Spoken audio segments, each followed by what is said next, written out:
Okay, magandang araw sa lahat at welcome back sa my channel, on my channel. Ito sa Nonoy Dan TV sa YouTube. Pa-subscribe po, like and comment, share.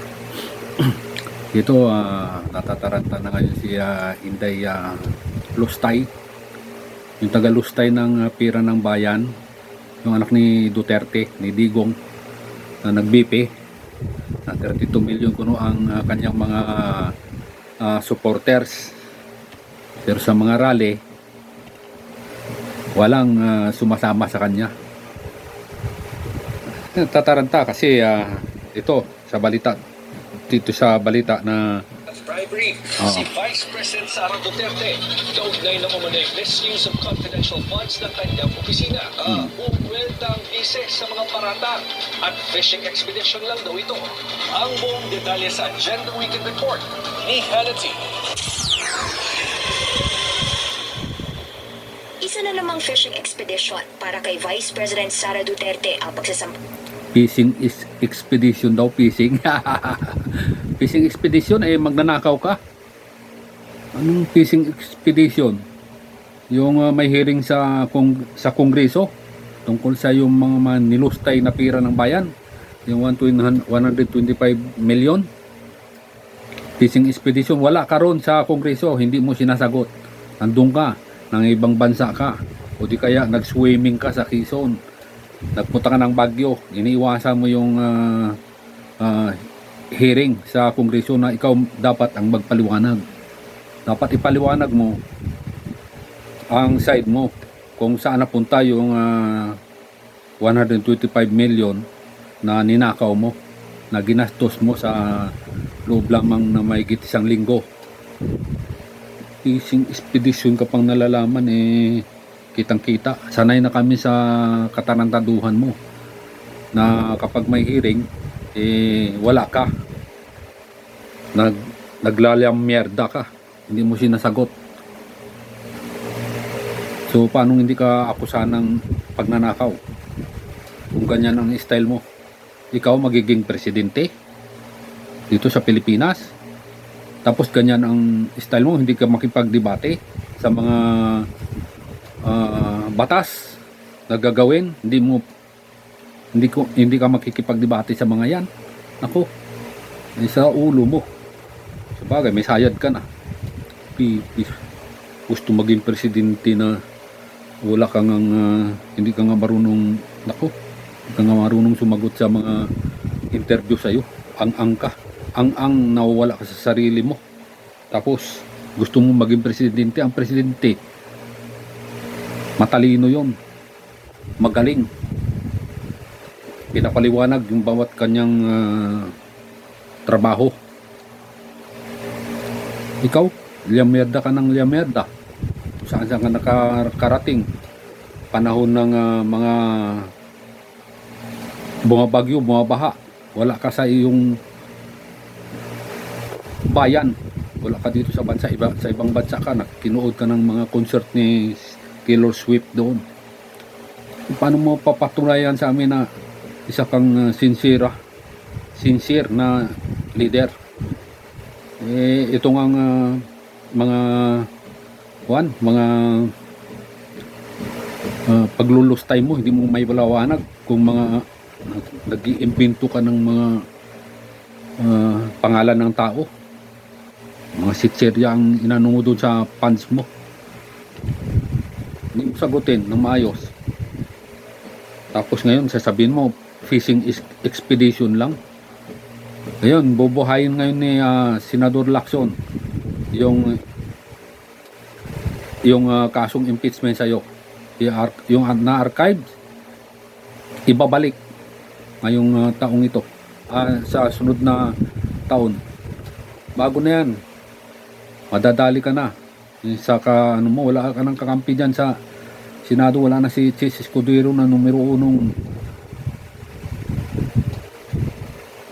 1 sa'yo, nagbaback up sa'yo, nagpapawalang ngayon.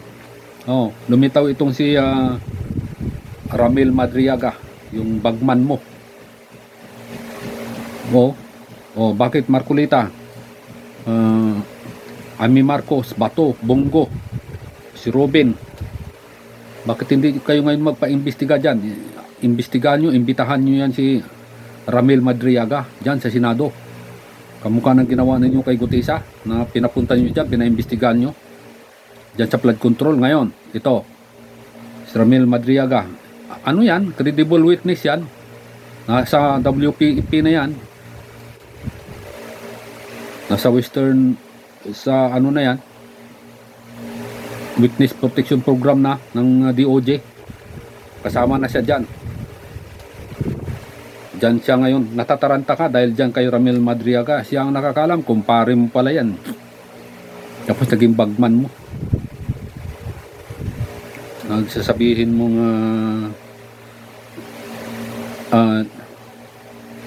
kurakot si Bongbong Marcos na ikaw ang tagalustay ng, ikaw ang number 1 na tagalustay ng pira ng bayan. Anak ng saging, ibibintang mo sa iba yung kasalanan mo. Ngawa ka ng ngawa ng kung ano-ano. Ayun, accountability niya ngayon. Ang imbestigahan mo, Marcolita. Imbitahin mo yan si Ramil Madriaga dyan sa Senado. Paimbestigahan mo para lumabas kung yun ba ay totoo yung kanyang mga sinasabi. Hindi yung ngaw-ngaw ka ng ngaw-ngaw kay Gutesa ang pinaano mo, inis sus, ikaw ang taga